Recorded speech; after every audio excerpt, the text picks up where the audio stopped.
Olá, boa tarde aos que estão aqui e aos que estão assistindo online. Bom, a ideia de hoje é pegar algumas ideias do Siamim Noraim, principalmente a terminologia usada, que a gente usa permanentemente, de repente, sem entrar bem no seu significado. Então, eu escolhi algumas coisas, pensei algumas coisas, e Siamim Noraim tem muita coisa como para ver num encontro só, né? Então é assim, vou começar pelo próprio nome. O que há de terrível ou de temível no Siamim Noraim, que se traduz como dias temíveis, né? Ou dias terríveis, né? Rosh Hashanah é realmente um começo de ano para nós? Qual o significado do nosso perdão em Yom Kippur? Se questionarmos isso agora, se essas perguntas nos parecem comuns, não é porque repetimos rituais sem sentido até agora, mas muito pelo contrário. A prova mais convincente de quão significativos e centrais esses dias tão especiais são para nossa tradição é simplesmente que continuamos a falar sobre o assunto desde antes da Era Comum até hoje. Os dias de Yamim Noraim são profundamente humanos.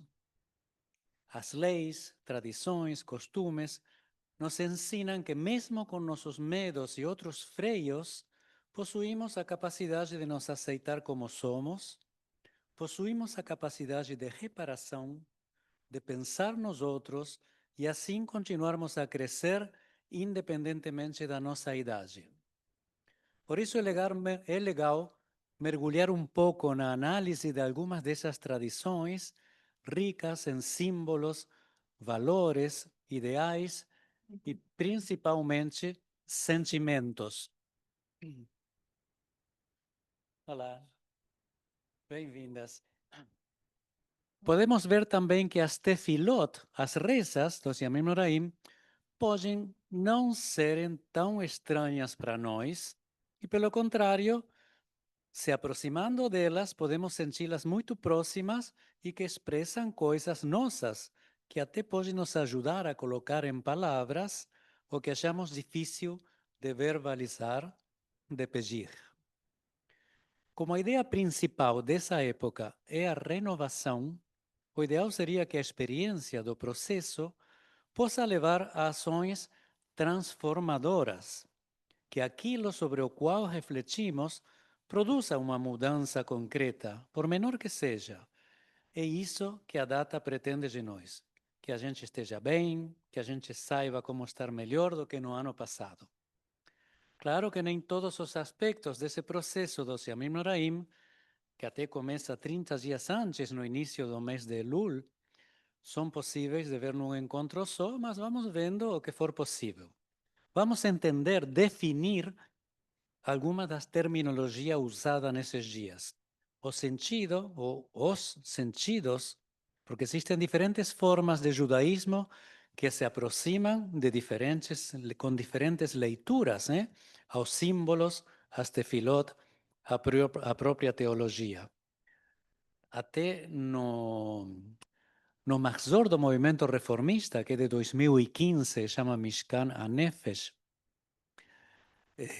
naquela apresentação, ele diz que são diferentes olhares para que uma comunidade diversa, como é uma congregação reformista, que tem diferentes leituras, diferentes preferências, tem uns que são mais racionalistas, outros que gostam de alguns elementos mais místicos.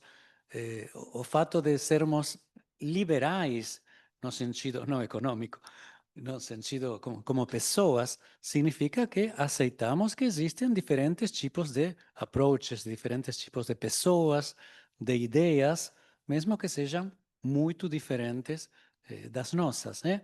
Então, o approach liberal sempre vai ser diverso. Então, tudo começa na Torá quando decreta o ano novo judaico, Rosh Hashanah, não é chamado como Rosh Hashanah na Torá, né? Esse é um termo rabínico. A Torá diz assim: O mês de Aviv, porque o nome dos meses são muito posteriores, são babilônicos, né? A Torá chama o mês de Nissan, chama de mês de Aviv, o mês da primavera. É o mês principal do ano, visto que a expressão usada ali é Rosh Hodashim, quer dizer, literalmente a cabeça dos meses. Alguns sábios dizem que ser a cabeça dos meses não significa que vai ser o primeiro mês do calendário, mas a Torá insiste, depois, em Êxodo, que este mês será para vós o princípio dos meses, este vos será o primeiro dos meses do ano. Isso na Torá. Mas depois veio o judaísmo rabínico que decretou então que Rosh Hashanah comemora o dia em que Deus criou o mundo. Mas segundo o rabino Elazar, Rabi Elazar, um dos Tanaim, né, escritores da Mishnah, diz que comemora principalmente o dia da criação do homem e que é a partir desse dia que são contados os anos. Mas a Torá, séculos, talvez milênios antes que o judaísmo rabínico, não conhecia esses nomes dos meses, que são de origem babilônica, e somente menciona Yom Zichron Teruah, um dia memorial, dia de recordação e de tocar o shofar. Fala aos filhos de Israel, no sétimo mês, no primeiro dia do mês, quer dizer, a Torá diz que o mês de Nissan é o primeiro dos meses, então o mês de Rosh Hashanah, que é Tishrei, será o sétimo mês. No primeiro dia do mês haverá para vós descanso solene, um memorial com sonido de trombetas, né, shofarot, uma santa convocação. Ou se não, depois, em outro lugar, diz, no sétimo mês, no primeiro dia do mês, tereis uma santa convocação, nenhum trabalho servil fareis, será para vós dia de sonidos de trombetas. Quer dizer, daí a origem de dois dos outros nomes de Rosh Hashanah. Yom HaZikaron, dia da memória, não confundir com o Yom HaZikaron do Estado de Israel, né, que fica no dia anterior a Yom HaSmaut, e Yom Teruah, dia de fazer soar o shofar. Mas voltando ao nome rabínico de Rosh Hashanah, o ano novo daria a impressão de mais um ano, mas a verdade o que se enfatiza é acentuar o termo Rosh. Rosh significa, além de cabeça, significa começo. É a mesma expressão, o mesmo radical, usada no começo da Torá. Bereshit, no começo, Deus criou o céu e a terra. O começo do ano de Rosh Hashanah nos remete ao começo da criação. E segundo Rabi Elazar, como já falei, nos remete à criação do homem, do primeiro homem. Essas ideias não são simplesmente um jogo de associação de livres ideias, né? Associação livre de ideias. Mas é o pilar dos Yamim Noraim, muito pessoal e muito subjetivo. Isto é o começo de você mesmo, deste primeiro homem que é você. Assim o explica o filósofo Buber, a ideia da criação só pode fazer sentido através desse eu vivo que deve se considerar o primeiro homem. Ser o primeiro homem é atender à pergunta que Adão ouviu: onde você está? E poder se responder com o balanço da alma, Heshbon Nefesh, se falando a si mesmo também, se perguntando quem é. O judaísmo clássico o concebe como o olho divino, imortal, infinito que vê, o ouvido de Deus que ouve. Como você é? Como você poderia ser? E responder, assumir, responder, responsabilidade. É o tempo do balanço responsável, uma espécie de ilha no tempo, interrompendo essa vida em automático, essa expressão vou usar hoje o tempo inteiro, viver em automático, para se deter a contemplar a si mesmo com coragem e aceitação o que foi feito e o que precisa ser feito, uma autoconsciência vigilante, um espírito crítico.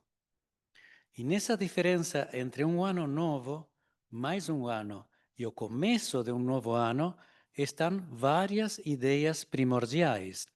A liberdade humana, a possibilidade eterna de voltar a ser, a partir de um novo começo, a não estar condenado a um passado qualquer um que seja.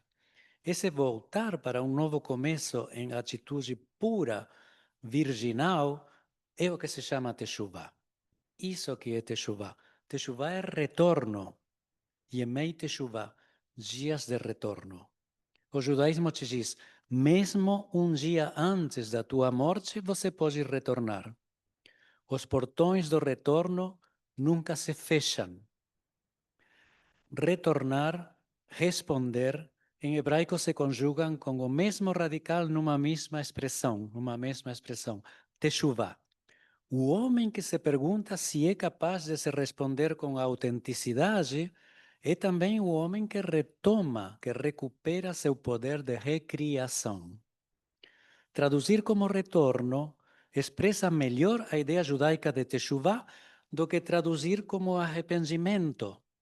Não quero dizer que é um arrependimento sincero, consertando dentro do possível o que seu erro causou, se comprometendo a evitar o erro no futuro, não significa uma forma de recomeçar, mas a ideia de retornar para retomar, para responder, acho que abre mais caminhos de evolução e crescimento. E deixa clara a liberdade e a possibilidade.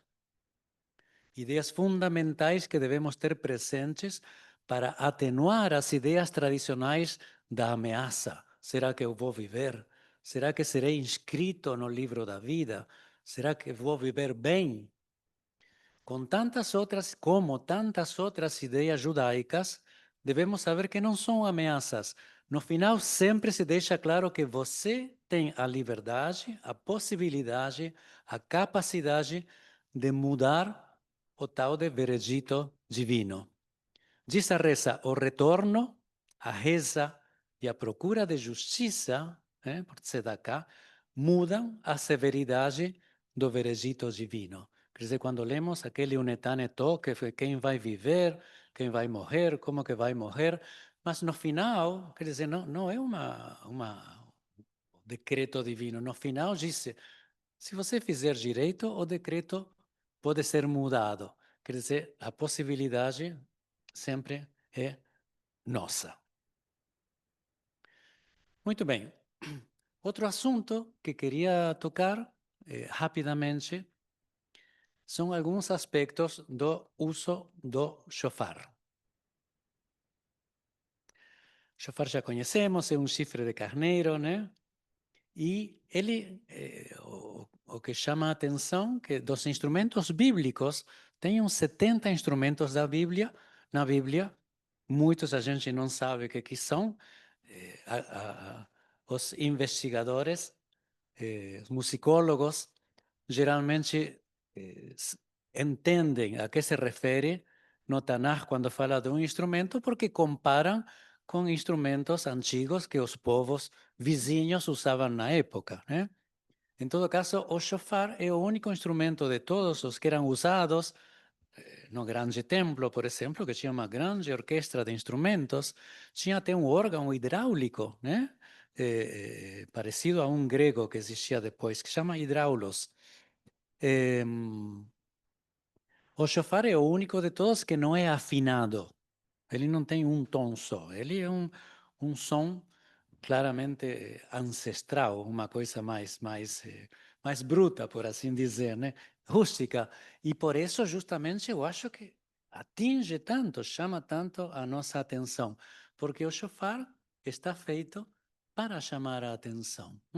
O filósofo Maimônides, ele diz que o shofar vem dizer acordem, acordem, dorminhocos, vocês estão dormidos. O que quer dizer estão dormidos? É isso que estamos falando, a Teshuvah. Viver em automático ou ter algum tipo de reflexão a respeito da minha própria vida, da minha conduta, dos meus sentimentos.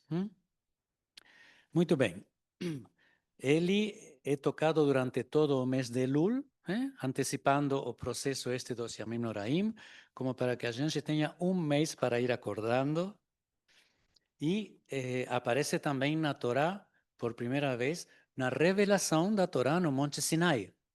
Então teve um som de chofarota aí, o povo tremia porque o barulho era... Vocês já devem ter ouvido, lido o relato da, da revelação. Foi uma coisa assim muito, muito uau, né? E vocês sabem que tem três tipos de toques que se usam ritualmente, né? A interpretação muito tradicional é que o primeiro toque, tequiá, que é um som só, é como um grito da alma, né? E os outros, que são três quebrados, são como soluços. O teruá, que é um cortajinho, né? Sons curtos, são 9 ou mais sons curtos, são como suspiros entrecortados. Então, estão representando este processo de se encontrar, né? Com um pacotinho próprio interno que precisa ser trabalhado e consertado, né? Então, o despertar espiritual, um arrependimento sincero e profundo também. Por isso, o soluço de Shevarim, dos três sons cortados, seria como um choro da alma que está reconhecendo seus próprios erros. E aquela tequiá gdolá, o último som cumprido, é interpretado como um grito de vitória, uma coisa, um sinal de que, bom, sobrevivemos, o nosso arrependimento foi aceito. E também é descrito como o rugido da redenção. A redenção porque a gente se considera salvo. Né? Muito bem. Na tradição mística e popular, o shofar não é apenas um chamado, também foi considerado uma espécie de proteção contra forças negativas, né?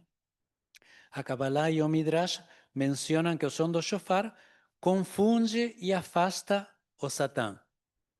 O que é o Satã para nós, né, com o nosso olhar de hoje em dia, e também para os pensadores judaicos?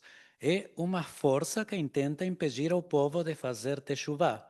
Mas não porque seja uma entidade maléfica, mas são as nossas próprias questões internas que nos impedem fazer este processo, que é uma forma de libertação, uma forma de viajar um pouco mais leve, né? Muito bem. Aí tem, claro, um monte de superstições e crenças populares, né? Então, um principal que tem a ver com a teologia judaica, que realmente pairam essas entidades sobre o povo no dia do julgamento para evitar que esse povo possa fazer teshuvah. E também é dito que o Satã, olha que interessante, ele fica desorientado com o som do shofar, porque ele está confundido, não sabe se esse som do shofar que está ouvindo já é o shofar gadol lecheruteinu, quer dizer, o grande shofar que anuncia a vinda do Messias para a redenção final. Então ele não sabe a que shofar está ouvindo, né? São todas crenças populares. Na Idade Média se era costume fazer exorcismo de pessoas que eram possuídas por entidades negativas, assim como nas sessões espíritas, né? Então, se juntava um grupo de rabinos e rezavam uma quantidade de salmos e diferentes fórmulas para ver se adiantava, o espírito invasor saía. E se o espírito se mostrava muito rebelde, o último recurso era um toque de shofar, como que o shofar fazia com que o espírito fosse, né? Mas são as crenças populares. Se a gente pega, por exemplo, um Mahzor dos Yamim Noraim, um livro de rezas de algumas comunidades orientais, Mizrahim, aqueles judeus que vêm de países árabes, vamos ter uma quantidade de páginas que são lidas na hora dos toques do shofar, que tem dois momentos em Rosh Hashanah em que se toca o shofar, uma quantidade enorme de páginas com referência a isto que estamos falando, ao Satã, a entidades negativas, né? Então, isso se mantém em algumas comunidades. Nós usamos o shofar como aquele chamado, né, a lembrar o que está acontecendo nessa época de Yamim Noraim. Não é somente a gente se encontrar nos jantares, se encontrar na sinagoga para se desejar Shana Tová, mas é um processo de cada um que é bom fazer, né? Muito bem. Na Kabbalah, também, só como curiosidade, o shofar é associado também à sfirá de Binah, o entendimento profundo. Seu som penetra os mundos superiores e desperta a misericórdia divina, que é uma das coisas características desse período de Yamim Noraim, né? Como se dissesse, mesmo que eu não tenha palavras, a minha alma, nesse som, grita pelo perdão, grita pelo perdão. Muito bem. E ele, então, é tocado diante da comunidade. A mitzvah é de ouvir o toque do shofar. A mitzvah não diz tocar o shofar, diz ouvir o shofar. Muito bem. Na época bíblica é claramente descrito para convocar o povo para a guerra, para reunir o povo, para anunciar o ano do jubileu. Os jubileus se libertavam escravos, era um período muito interessante. Para celebrar vitórias, para alertar sobre perigos. Então, e hoje em dia é um alarme espiritual. O profeta Amós escreveu: será possível que se toque o shofar e o povo não se estremeça? Porque essa é a função, é chacoalhar as almas para tirá-las da rotina.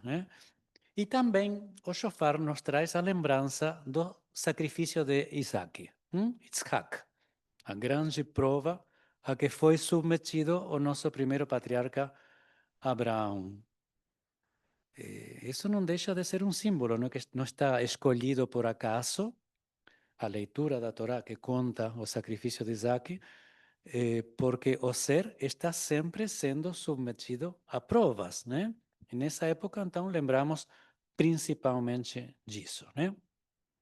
Então, é bom que a gente ouça o shofar esse ano também, que penetre, deixemos que penetre nos nossos corações, que afaste aquilo que para nós é o Satã, que são as forças que nos impedem crescer, fluir livres, e que nos reconecte com uma essência mais pura.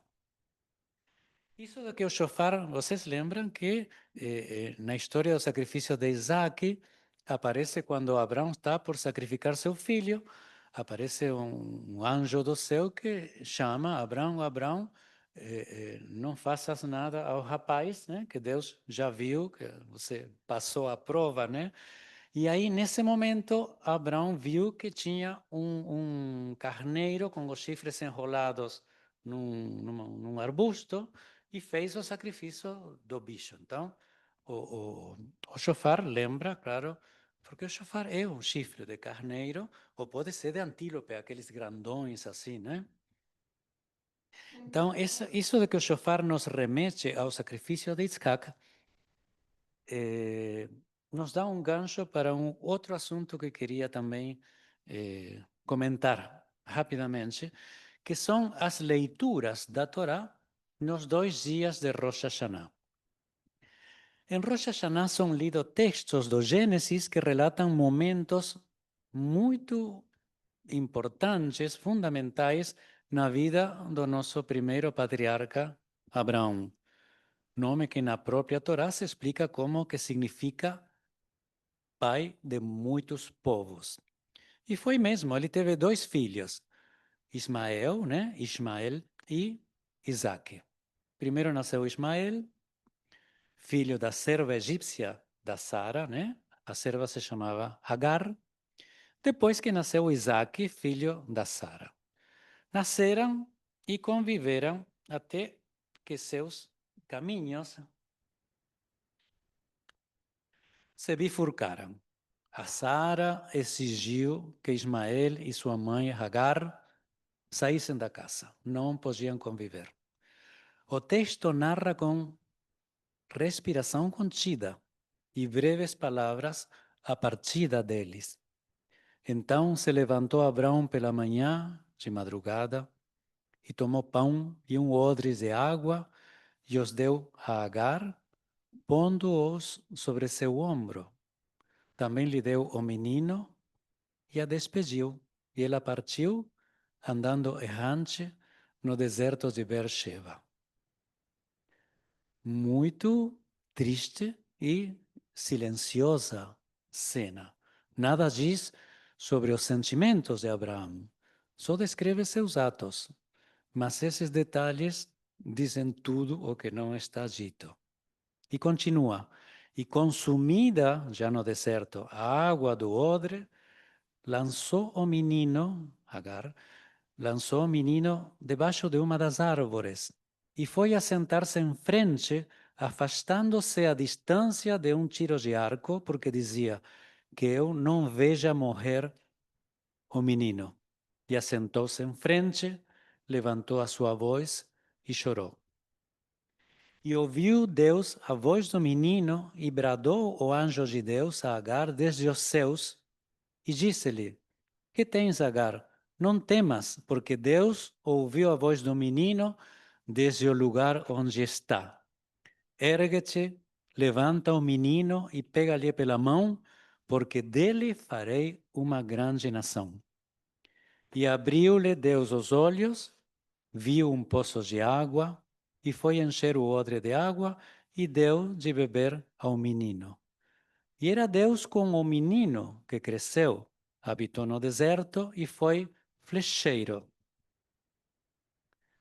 Ismael continuava sendo frente a Deus, continuava valendo. Seu choro foi ouvido e ele foi salvo. Depois a história continua e cada um vai vivendo e fazendo seu caminho. Abraão já perdeu um filho. Aí, repentinamente, Abraão é chamado a perder o outro. Um filho dado para ser perdido. E o próprio pai o deve sacrificar. São usadas as mesmas fórmulas linguísticas no que pode se chamar de o sacrifício de Ismael e depois no sacrifício de Isaac.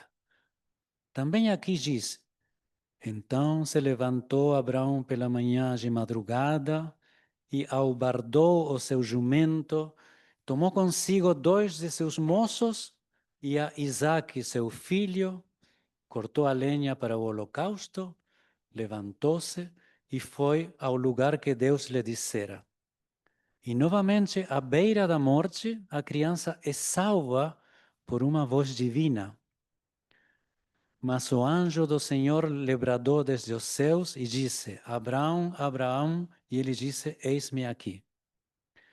Eu trago isto para remarcar que tais coincidências estilísticas não são de modo algum casuais. É assim que a Torá quer enfatizar a coincidência ou analogia entre acontecimentos. Houve 2 filhos, houve 2 sacrifícios, 2 situações semelhantes de desespero humano com idêntica resposta divina. É o mesmo coração estremecido de um pai que se levanta uma e outra vez de manhã. E é a mesma voz do céu que chama ao homem e o salva. É o mesmo homem submetido eternamente à prova. É o homem que somos nós. Ser humano é ser posto à prova. É um momento radical disto, e um momento radical disto é se deter e contemplar o caminho percorrido e refletir. Voltar a si mesmo. Rosh Hashanah é isso, começar um ano com dias de revisão espiritual. Relemos a velha história do nosso primeiro patriarca e nos estremecemos com seu duplo estremecimento. Pensamos no destino do nosso povo, que é de sacrifício e salvação, uma e outra vez. A história não se repete, mas a impossibilidade de convivência persiste, o ódio persiste. 2 povos surgiram desse patriarca, os filhos de Ismael e os filhos de Isaac.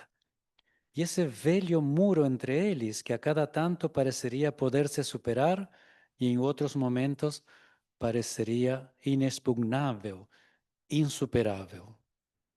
Uma das nossas preces mais queridas é: naquele dia o Senhor será um e seu nome será um no Aleinu Leshabeach. Porque mais do que uma expressão de esperança messiânica de que toda a humanidade reconhecerá a unidade divina, podemos ler que para isso todas as criaturas se transformarão numa só união.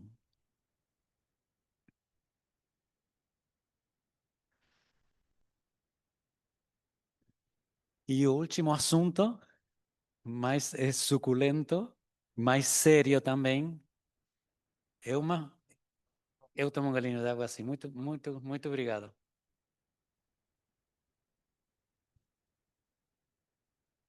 É uma ferramenta que temos à nossa disposição no nosso Mahzor, na liturgia dessa época, para tudo isto que estamos falando, que é nosso próprio trabalho de crescimento, que é um momento das preces de Yom Kippur que se chama Vidui. Vidui seria a confissão pública de pecados recitada durante todos os serviços do Yom Kippur. É um momento crucial porque nele estamos expressando de forma coletiva que estamos cientes de certos erros, certas atitudes que merecem ser reconhecidos e que estamos nos propondo reparar e não repetir. Durante os serviços, recitamos tudo isto na primeira pessoa do plural. Nós pecamos, por exemplo, para enfatizar a responsabilidade coletiva. O que é isso de responsabilidade coletiva? A tradição judaica ensina que todos os judeus são responsáveis uns pelos outros e até reconhece por aí que atos individuais podem ser influenciados pela sociedade. A oração inclui uma lista de erros em ordem alfabética e tradicionalmente é acompanhada por uma leve batida no peito, cada um dos erros, pecados cometidos, em sinal de remorso. A gente tenta não usar o termo pecado, tem uma conotação não judaica e pode se confundir um pouquinho. Não teria nada de errado, mas nós preferimos usar, assumir nossos erros para poder transcendê-los, que é o objetivo desses dias, né? Acho que isso expressa melhor o foco da celebração, falar em erros, né? Do que em pecados e transgressões, parece uma coisa mais ritualística, né?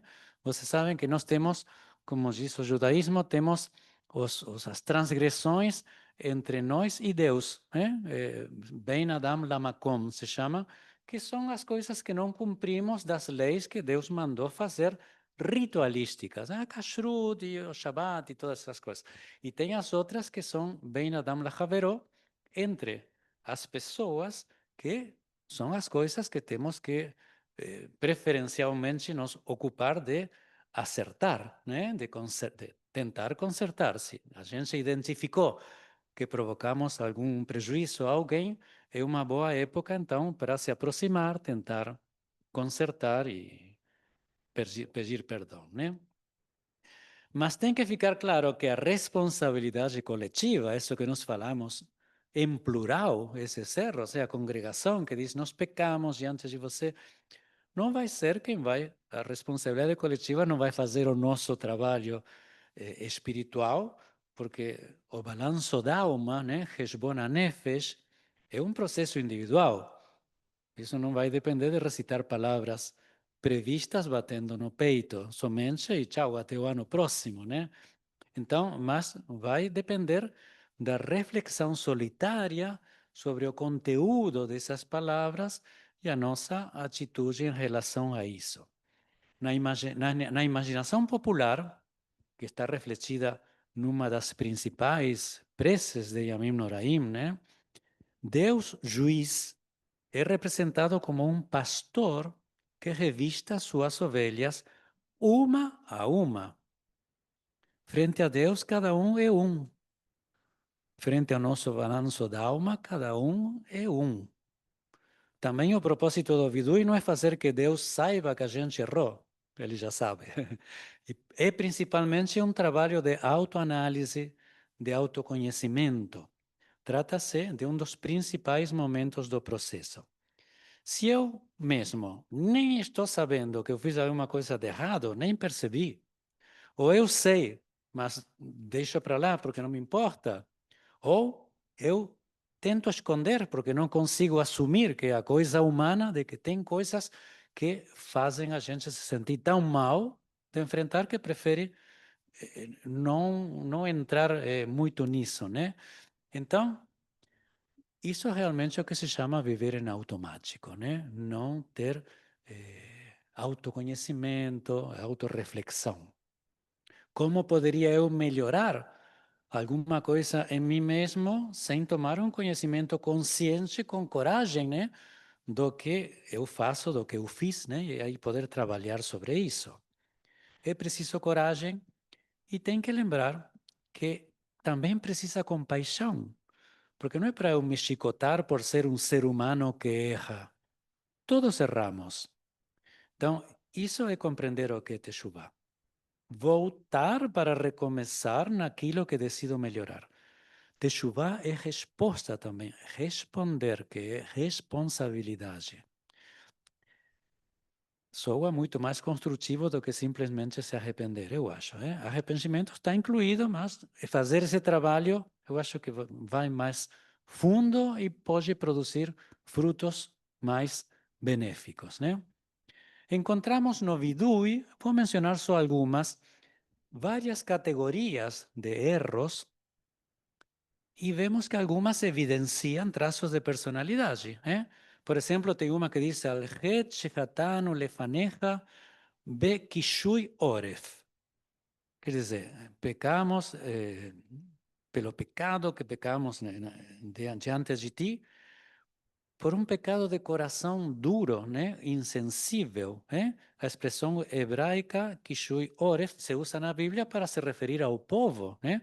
O povo teimoso, né? Am Kshe Oref, fala Moshe, para ser povo teimoso de dura cerviz, né? Por quê? Porque é nuca, então é um povo de nuca, dureza de nuca, né? Que significa, é uma expressão que simboliza a teimosia, a resistência à mudança, insensibilidade espiritual, emocional, né? E é mencionada várias vezes na Torá como uma crítica ao povo, né? Uma forma de coração endurecido, né? No contexto do Vidui, esta confissão reconhece que não apenas as ações que fizemos de errado, mas também atitudes internas de fechamento, de orgulho, indiferença, são também atitudes que precisam ser reparadas, né? Há outros erros listados, outras expressões de Vidui que também lidam com aspectos emocionais internos, como arrogância, inveja, falta de empatia, né? Outra é a falta de reflexão, viver de forma automática, sem momentos de introspecção ou consciência. Não é abordado no Vidui com essas palavras exatas, mas aparece essa falta de repressão, de reflexão, de forma implícita em várias confissões que apontam para a negligência interior e a ausência de atenção, de presença, né? Aqui vamos a algumas, por exemplo. Al-Het shekatanu lefaneja veheder itbonenut, pelo pecado que cometemos diante de ti, pela falta de contemplação.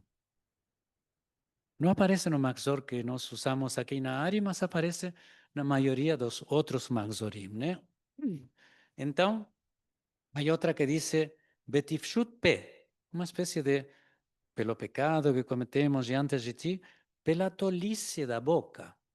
Que quer dizer? Falar sem pensar, sem ponderar o impacto das nossas palavras, né? Outra é Al-Het shekatanu lefaneja beshigrut, pela rotina, agir por hábito, sem consciência, sem intenção. Outra, blidat, al het shefhatanu lefanecha belidat, sem entendimento. É uma referência direta à ausência de reflexão, de sabedoria. A tradição judaica valoriza profundamente a contemplação, a intenção consciente, Itbonenut, né? E Kavaná, intenção consciente. O vidui é justamente um exercício para romper com a superficialidade e despertar a alma adormecida. Nos ajuda a despertar do nosso sono espiritual e a quebrar a nossa insensibilidade e nosso orgulho. Itbonenut, contemplação. E Kavaná é a intenção consciente. Sem intenção, você anda sem propósito. É viver em automático. Né? Quando a gente tem em claro qual é a nossa intenção consciente, a gente anda pela vida com propósito, a gente sabe por que está fazendo, e isso acontece muito na vida religiosa também, sem kavaná, que também é traduzida como inspiração, mas eu acho mais concreto, kivun é caminho, né? Kavaná, você tem que saber por que está fazendo isto. Você não pode entrar num ambiente de sacralidade, seja na sinagoga ou em qualquer lugar, se você não tem intenção de fazer aquilo como sendo uma coisa sacra. Já falei outro dia, fica sendo um ritual vazio. Né? Todo esse chamado para acordar do sono de viver sem refletir é porque nosso comportamento segue padrões de conduta e para reparar alguma coisa vamos ter que nos concentrar neles. Desculpem a repetição, mas é isso o processo do Yamim Noraim. Então, para termos um momento de vidui marcante e frutífero, centrando nossa força emocional nas áreas que escolhemos trabalhar, seria bom identificá-las antes, de antemão. Olha essa proposta, né? Uma ferramenta. Podemos fazer, por exemplo, escrevendo como cada uma dessas frases do Vidui estaria afetando nossa vida atual. E, se for possível, identificar se há situações particulares que as provocam. Também podemos listar acontecimentos do passado, onde esses erros, essas transgressões tiveram forte presença. Assim, então, podemos recitar na hora da recitação pública na sinagoga, junto com todos as declarações, podemos bater no peito, mas dedicando, por exemplo, a hora de silêncio da Amidá para ler rapidamente aqueles erros que a gente não ressoa, né? Não achamos que sejam um problema para nós, mas nos tomando o tempo necessário para nos comprometer a trabalhar sobre os que sim assumimos como nossos e para pedir ajuda a Deus para isso, né? Para termos coragem para trabalhar persistentemente no nosso crescimento. Não tem pressa na hora da reza, não precisamos nem acompanhar o ritmo da reza nesse momento. O que estamos fazendo na hora da confissão privada é a verdadeira essência do Kippur. Não vamos perder essa oportunidade, né? Então, é muito bom lembrar de novo que sentimentos de vergonha, desonra, aquelas feridas no ego por termos errado, alguma vez lembrar de alguma coisa que fizemos muito mal, ou desempenhamos um papel humilhante, qualquer um desses sentimentos que geralmente evitam que a gente vá muito fundo, cada um desses sentimentos deve ser reconhecido e aceito, gente. Somos seres humanos. Para construir a partir deles, devemos tomar consciência de que existem e aceitá-los. Não vamos brigar com eles, né? Lembrem o que se disse, o que se resiste persiste, né? Não é para brigar com eles, é para aceitá-los para poder soltar, né? Devemos pensar que não estamos julgando a nós por termos errado, nos rotulando, somos pessoas ruins, né? Mas estamos trabalhando para nosso benefício os erros que cometemos, que os erros não combinam com nossa essência boa. Se estamos aqui tentando analisá-los, e tentando, nos arrependendo e pretendendo melhorar, É porque nossa essência é boa, pelo menos a parte do impulso para o bem, ali está. Senão, a gente nem ligaria para isso, né? Tem gente que diz, mas o que tem que pedir tanto perdão em Yom Kippur? Eu não fiz nada de errado nesse ano. Quer dizer, tem gente que, o que Maimônides diria, vivem dormidos, né? Muito bem. Então, estamos julgando o que fizemos de ruim, a decisão ruim, a atitude ruim, e não a nós como sendo ruins. Né? Que isso é uma conversa interna que prejudica, né? Escraviza. Também é o momento no qual podemos trabalhar o ato de entrega. A gente se rende à misericórdia de Deus. Olha, eu fiz isso, me aceite, mais uma vez, me ajude. É o texto do Maxor, me ajude, me cure. São as palavras do Maxor, que estão no plural. E justamente esse ato de entrega é a conexão entre Rosh Hashanah e Yom Kippur. Em Rosh Hashanah, nosso objetivo é uma vida regida por valores, uma vida na qual a dimensão espiritual vai ocupar um lugar permanente, mas isso parece por aí uma meta, né? Uma coisa complicada, né? Uma finalidade. Porque a verdade é que a gente tem que trabalhar muito nisso, pelo menos até que vire, né? Uma forma espontânea de viver. Então entramos em Rosh Hashanah no julgamento, Din, Yom Hadin, dia do julgamento. Assim, frente ao absoluto, todas as fugas são vãs. Já Caim, nas primeiras páginas da Torá, descobriu essa primeira grande verdade. Por acaso poderia eu me esconder de ti? O Reb Nachman de Bratslav, né, mestre hassídico, ensinava que se um homem não tem uma hora por dia para si mesmo, não merece ser chamado de homem.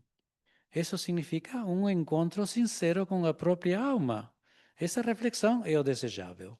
Cada dia ao acordar, ter uns instantes de reflexão. Mas nem sempre é possível. Então aí vem o calendário para fixar uma data para te dizer, bom, olha aí, isso existe, pelo menos aproveita nessa época para fazer. Não viver no automático. Reunir nossos fragmentos numa totalidade do ser absoluto frente ao absoluto. Aí chegamos ao Kippur e nos encontramos na liturgia com o Vidui, que é um foco na prática. É o trabalho aqui descrito. Na prática, porque queremos corrigir o que é preciso para renascer.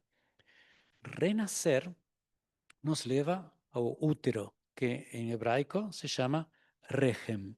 Rechem é o mesmo radical de Rahamim, que é o que estamos pedindo a Deus, né? Que é o atributo de Deus que estamos convocando em Yamim Noraim, a misericórdia divina. Pedimos sermos aceitos e perdoados para assim continuar crescendo e vivendo melhor. O misticismo vê Teshuvah, o retorno, como um processo de reconexão com a raiz da alma, e o Vidui como uma chave para liberar bloqueios nos mundos superiores. Por isso, os adeptos da Kabbalah costumam realizar umas meditações para aproveitar o máximo da ferramenta do Vidui. Claro que uma meditação cabalística sempre tem essas referências à luz, aos mundos superiores, né? Eu achei interessante ler porque sempre vai ter alguém que vai gostar e pode usar como ferramenta para se beneficiar nesses dias, né? A meditação se chama o Vidui Teshuvah com consciência. Então, como qualquer meditação, se diz assim: feche os olhos, respire profundamente, visualize a letra Yud, pequena, elevada, representando a centelha divina em você. Essa é a semente da tua alma, o ponto de origem. Diga a você mesmo: eu me alinho com minha origem. Eu sou uma centelha do Ein Sof, que é o nome principal da Kabbalah para a divindade. Ein Sof significa sem fim, né? Pense nos momentos em que você lembra que agiu sem consciência. Aqui já estamos trabalhando diretamente na temática do vidui, né? Seria um dos erros mencionados, né? Falta de consciência. Isso representa um bloqueio no mundo da ação concreta, que na Kabbalah se chama o mundo da asiá, né? Da ação. Pelo pecado que cometemos diante de ti, pela ausência de contemplação, né? Be'eder itboneinu. A ausência de itbonenut, reflexão, impede a luz de descer plenamente. Sem consciência, o fluxo entre os mundos, de cima e de baixo, se interrompe. Trabalhando a dureza do coração. Visualize o seu coração como sendo uma pedra. Na Kabbalah, a dureza emocional bloqueia o mundo de Yetzirah, o mundo das emoções e da formação, pelo pecado que cometemos diante de ti com dureza de nuca, Bekishui Oref, dura cerviz. Kishui Oref é resistência à luz. É o ego que se recusa a se curvar, impedindo o fluxo do bem, da bondade, da suavidade, que a Sefirah se chama Chesed, né? Pensamentos ocultos. Pense no que você pensou e não devia ter expressado e não expressou. Isso toca o mundo da criação mental, Beriah, o intelectual. Pelo pecado que cometemos de si com pensamentos do coração, quer dizer que não exteriorizamos. Os pensamentos são sementes. Mesmo não manifestados, eles criam realidades nos mundos superiores. Você vê que todo esse linguajar místico pode ser usado do mesmo jeito, com uma interpretação mais psicológica, né? Os pensamentos são sementes que, quando não são manifestados, criam realidades nos mundos superiores, né? E Freud dizia: todo que não se pensa, todo que não se trabalha, ou se somatiza ou se atua. Quer dizer, uma coisa que você não trabalha acaba aparecendo em forma de uma alergia, de uma doença, sei lá, ou você continua fazendo coisas que gostaria de não fazer uma e outra vez, porque não chegou a trabalhar o que devia ter trabalhado, né? A Teshuvah se identifica, limpa essas sementes antes de que brotem. Ou seja, trabalhar as nossas coisas pode chegar a neutralizá-las, né? Depois tem o mundo de Atzilut, emanação. Todas as sefirot são emanações da divindade, né? Você visualiza uma luz branca e suave descendo sobre você. Essa luz vem do mundo de Atzilut, o mundo da emanação divina. Aí você fala: eu retorno à minha origem, eu sou parte da luz infinita. Minha alma deseja se unir ao Criador com verdade. Sempre vai ter alguém que vai gostar dessas coisas. Para pessoas de fé, a Teshuvah não é apenas arrependimento, é retorno à essência. É o realinhamento com o propósito da alma. Então, você vai sentir os 4 mundos dentro de você. O mundo da Asiá, que é a ação consciente. O mundo de Yetzirah, que é a emoção refinada. O mundo de Beriah, que é o pensamento elevado. E Atzilut, que é a conexão divina. Que minha Teshuvah se aceita nos mundos superiores, que eu seja um canal de luz, compaixão e verdade. Assim, então, gente, cada um do seu jeito, do jeito que escolher, com o approach que você melhor, ressoar melhor em você e que melhor sirva de ferramenta para você, cada um pode aproveitar esse vasto mundo de valores, esse mundo de genialidade que é o programa de vida, que é o que está por trás de cada palavra, de cada símbolo, de cada ritual, em cada data da nossa vida judaica. Então é isso. Vamos então às perguntas que vocês tiverem a respeito do processo do Yamim Raim e da simbologia. Me digam. Hein? Eu acho que sim, claro. Se as pessoas que estão assistindo querem fazer alguma pergunta a respeito do Siamim Noraim, do que for, tá ótimo.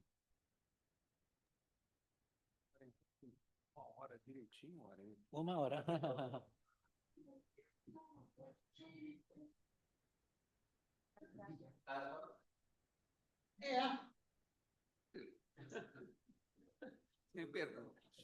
É, o óleo já acabou, agora está na sessão de perguntas. Olha, um beijo! Não, ele tá ouvindo. Esse cara aqui foi teu aluno no maternal. Muito inteligente. Muito inteligente. É, muito inteligente. Ives, ele não Ah, tá pergunta bom. besteira, não. Muito Ele tem um obrigado. jeitão assim, cara, pobretão, assim, muito inteligente. Não, muitíssimo obrigado, Silvio. Muitíssimo obrigado. Eliane Adler está assistindo. Eliane Adler está assistindo. Tá, Eliane. Silvia, seu microfone está aberto. Não tá. sei se. O Ive aqui vai fazer uma pergunta. Fala.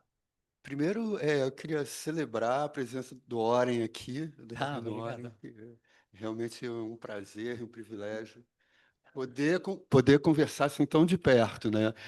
Assim, a primeira coisa que me surgiu, né, assistindo a tua exposição, é que o meu princípio de judaísmo pessoal, ele é o seguinte: o Yom Kippur é muito marcante por essa coisa, né, da gente, eh, além de vir à sinagoga e participar, né, dos serviços religiosos, tem essa coisa de olhar para os próprios atos equivocados, vamos dizer assim, que a Uhum. gente cometeu durante o ano.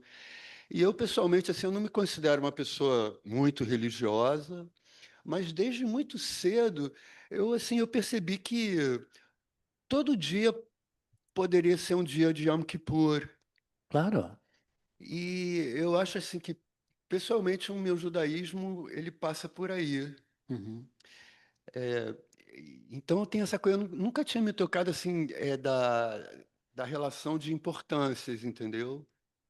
Que são, uma é o começo do ano, o outro é um princípio, né? Claro. Um princípio.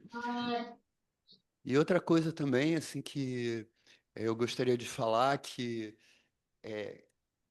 eu vejo assim que o Rosh Hashanah e Yom Kippur, os Yamim Noraim, eles são uma espécie de alahá também, né? É um caminho que a gente trilha durante o mês anterior ao Rosh Uhum. Hashanah e chega ao Rosh Hashanah e Yom Kippur. A gente pode usar dessas ferramentas, Claro. né, que você falou. Agora, uma coisa assim que eu nunca achei acessível para mim quando a Torá e todo o conhecimento, né, que eu pude receber, compartilhamento, é ter uma visão assim um pouco mais esmiuçada, sim, do que é alma e do que é espírito. Uhum. Que eu assim, eu acho que é um caminho assim procurar isso dentro do judaísmo também, né? O que vem a ser alma e o que pode vir a ser espírito, né? Uhum. Essas coisas. Tá bom. Tá Bom, bom. com respeito ao processo, eh, todas as festas não são simplesmente lembrança de uma questão histórica ou agrícola até, mas sempre tem uma mensagem por trás que a gente pode aproveitar para nosso benefício hoje. Quer dizer, não é um livro de história para ficar empoeirado numa biblioteca, mas é um livro vivo para que a gente até hoje esmiúce e esteja estudando e tenha recebido comentários. Cada versículo tem leituras sem fim, diferentes, né? A vida inteira podemos estudar isso e não dá para estudar tudo o que já foi interpretado, né? Mas essas mensagens na vida da pessoa não precisam ter data fixa. Até os rituais, né? o Lua, o calendário, vem para ajudar você, se você não fizer certas coisas durante o ano, pelo menos te lembra que você tem esse momento para pensar nisto, naquilo, para agradecer, para ficar contente, para refletir, né? Os rituais até do luto, não tem uma época do ano para você ficar triste porque perdeu um ser querido, mas a tradição vem te ajudar a elaborar o luto e vai ter um primeiro período do luto de 7 dias, depois de 30, depois do ano. Isso não significa de que o resto do ano a pessoa não tem sentimentos ou não vai lembrar do seu ser querido. Toda a ritualística e todo o luar vai nos ajudar, como neste caso, bom, se você não for uma pessoa que se dá a si mesmo, como diz o Reb Nachman, não merece ser chamado de homem porque não se dá uma hora para você mesmo todo dia, que é uma coisa que não é fácil. Pelo menos aqui tem esse período para você dar uma olhada como está a tua vida, né? O que você pode fazer para você mesmo se sentir melhor e para estar melhor para os outros, para a sociedade, né? Então, é isso. Com respeito à alma e ao espírito, de novo, tem os diferentes approaches à leitura dos nossos textos, né? O misticismo não é nada mais do que uma leitura do mesmo texto que nós lemos todos os dias, desde um lugar místico, né? Então, o que sim sabemos, porque isso está escrito na Torá, de que Deus insuflou o hálito de vida, né, nas narinas de Adão, né? Então, a existência da alma poderia se equiparar, pensando racionalmente, não como um místico, como que é a própria vida que circula em você. Você, a partir desse momento, passou a estar vivo do lado de fora. Não que não tenha estado vivo do lado de dentro, no útero da sua mãe, mas como que na hora de insuflar as narinas, o que se chama ruach, né? Poderíamos dizer que isso, eu, por exemplo, considero isso a minha alma, né? E isso é o que me faz permanecer vivo. Eu não sei o que me impulsa a mim a respirar. Isso ninguém sabe. Você tem um pulso de respirar. Alguma coisa começou a respirar em você. Isso é a própria vida. E o dia que a gente morre é o dia que esse impulso para, né? A alma. Então, isso seria, digamos, o resumo da teologia. Posso fazer uma pergunta, Claro. uma observação? Olha, estamos desligando aqui para poder chegar a tempo na área da próxima sessão.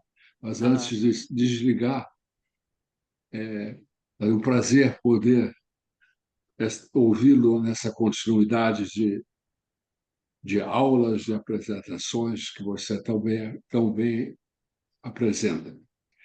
Mas você falou em lua, ainda agora, então seria correto lembrar que o lua tem todo os rodas tem uma pequena seção também de Capará, de Kipur, uma pequena seção que é relembrada.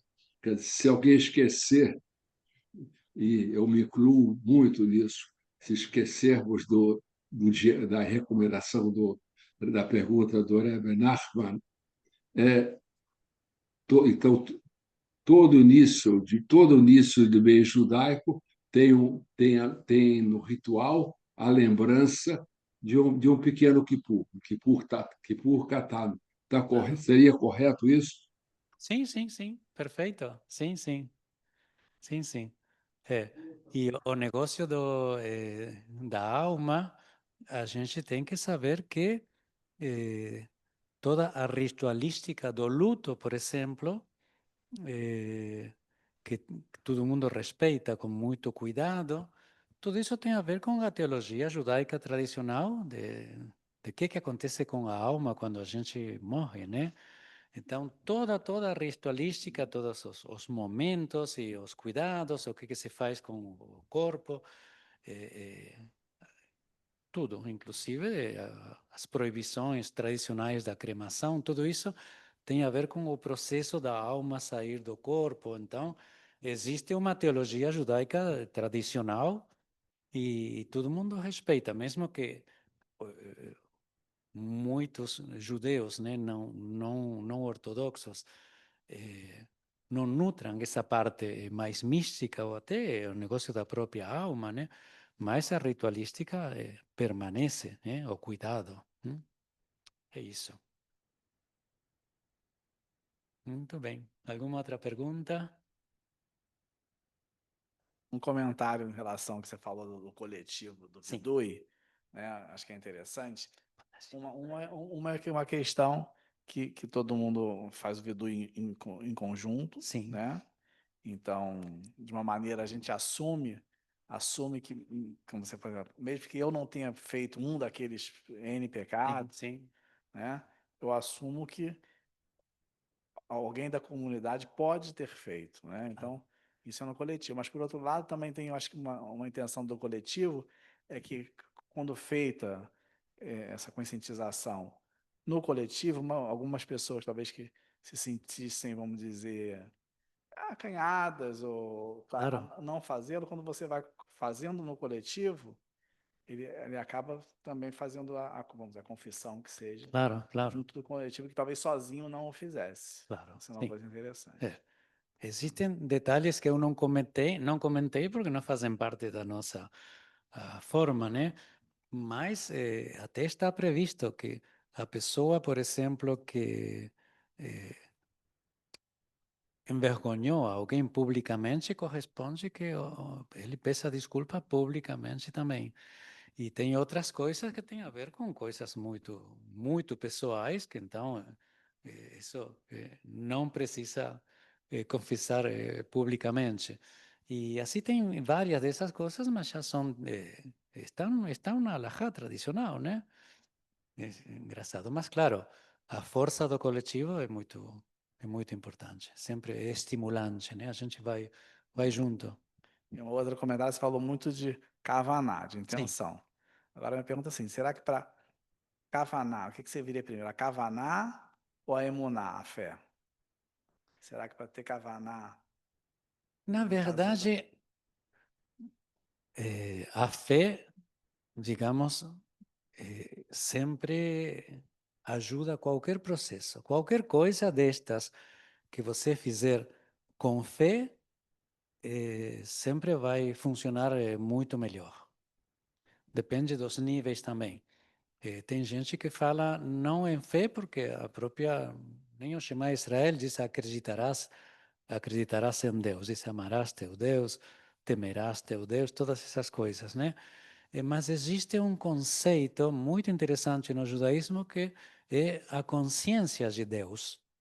Você pode não estar o tempo inteiro se ligando, né? Mas você sabe que está. É como se fosse uma emissora de rádio. Você pode não estar sintonizando, mas ela está lá. É só você sintonizar.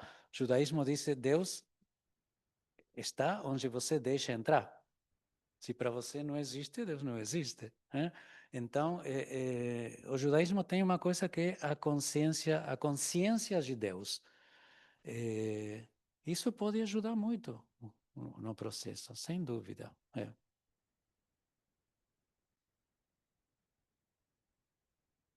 E por aqui, por aqui.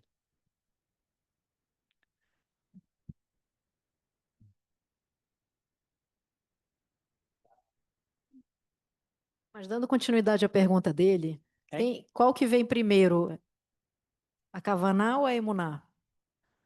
Sem querer criar isso, de fazer disso uma história de ovo e galinha, né? O que que vem primeiro? Você acha que vem primeiro o quê? Qual das duas?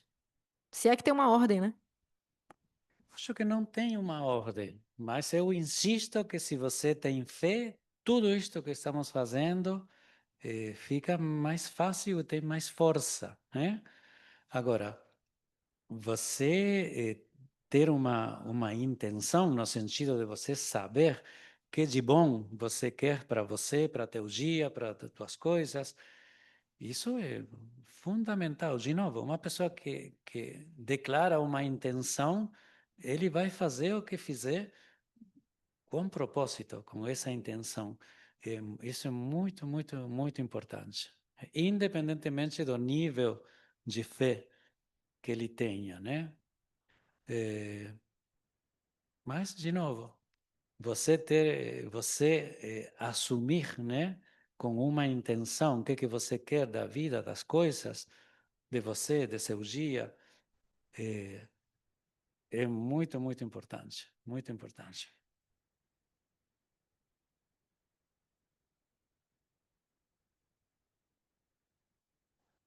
Hein? Isso, tem alguém que estiver em casa, que tenha alguma pergunta? Muitas. Muitas? Mas, Tá, não, mas vai ficar para longo do ano. tá bom. Mas se tiver pelo Mas menos... eu tenho, na verdade, sobre uma questão específica, assim, do ritual de Rosh Hashanah e Yom Kippur, em relação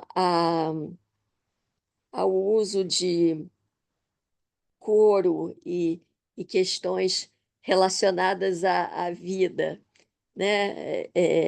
De manter afastado, né, da cerimônia de Rosh Hashanah e Yom Kippur, ah, sei lá, pele de outros animais.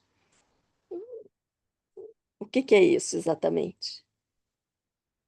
Por que são as proibições de Yom Kippur? Olha, tem simplesmente a intenção de te afastar das coisas cotidianas para dedicar um dia ao espírito. É simplesmente isso. Jejuar não é um castigo, né? Não poder se enfeitar, botar perfumes, não sei o que, até tomar banho, alguns, né? Também é justamente para você se dedicar unicamente ao espírito. Relacionamentos sexuais também não pode coabitar nesse dia também. E, o negócio do coro lembra toda a questão ritual, né?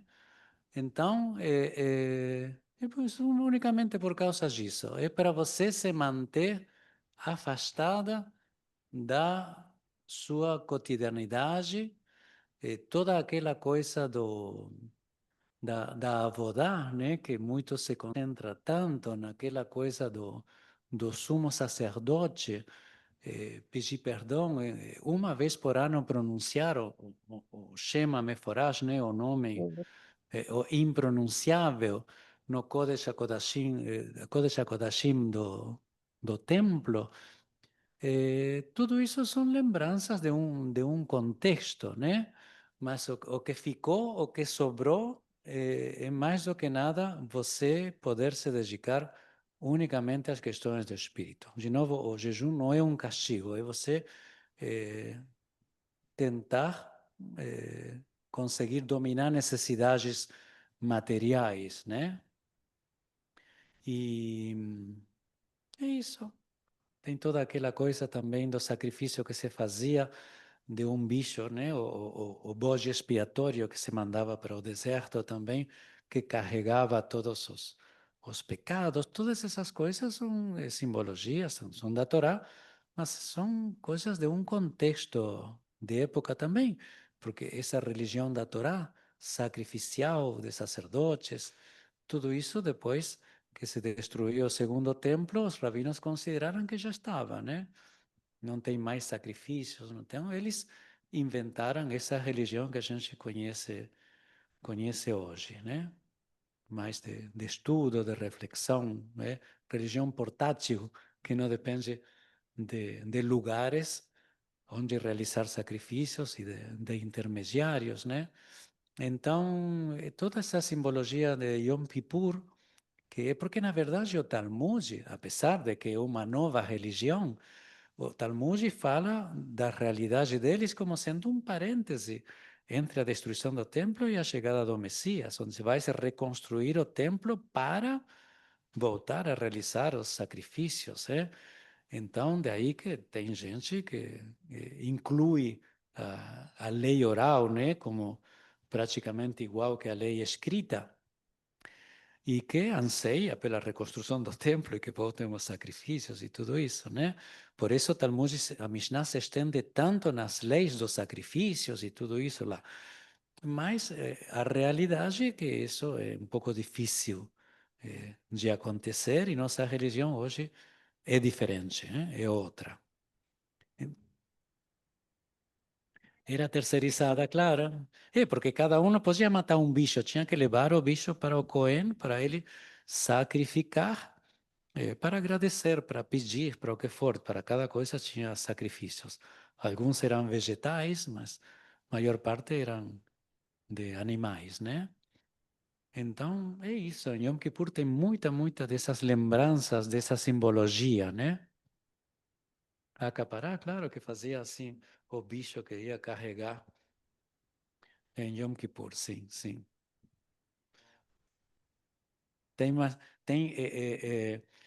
O ritual compreende, inclui manter uma galinha, né, que você vai matar nos braços enquanto lê uma prece que se chama Benei Adam.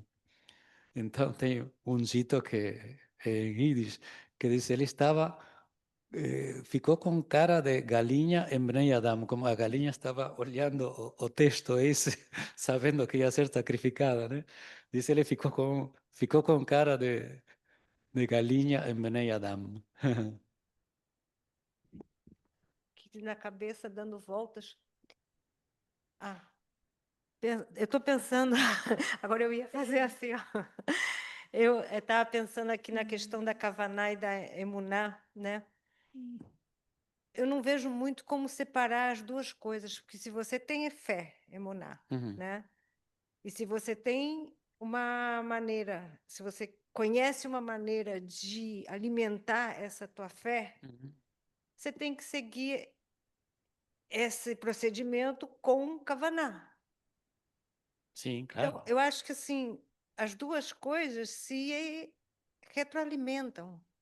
Sim. Que se você tem mais fé, você vai buscar mais a forma de preencher essa fé, de alimentar essa fé. Então, com mais kavaná, você vai seguir aqueles procedimentos, tomar aquelas atitudes que fazem sentido para a tua fé. Sim, acontece que cada pessoa é um mundo, né? Então, tem gente que cumpre porque está escrito por Allahá, né? Então, vai cumprindo, vai cumprindo, vai cumprindo. Então, ele se sente bem porque está obedecendo, cumprindo o que para ele Deus mandou fazer, né? E fazendo boas coisas também, até por questões de misticismo, né? Para que depois volte depois, claro, poder alterar a história, né? Cada mitzvah, cada boa ação vai alterar lá o mundo espiritual, que então vai fazer fluir o fluxo do bem para a história. Quer dizer, esse é um tipo de intenção guiada até pela obrigação de você, por cumprir, né? Por cumprir é kavaná? Cumprir porque pode é ser, não obrigado. sei, claro, eu me inclino cada um é cada um, eu não vou, digamos, dizer que está certo, né? Mas eu acho que a pessoa que tenta que as coisas não ofendam seu raciocínio, né? Quando é uma coisa que você, bom, isso aí não é para mim, não é para nós hoje, não é? Então, não, mas está, Deus falou, natural, não sei assim, mas isso não. Essa pessoa vai tendo fé, né? E vai fazendo coisas, ele vai ter que manifestar, fazer com kavaná, já não por obrigação, já vai ser uma coisa que nasce dele, né? Então, eu gosto disso aí também, mas não aceito que cada um é cada um, e respeito muito. É.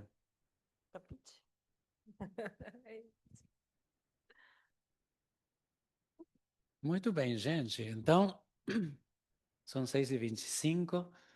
Então, vou agradecer muito a honra da presença de vocês aqui e os que estão em casa também. E a gente vai se ver, então, na próxima quarta, não, porque é Rosh Hashanah, né?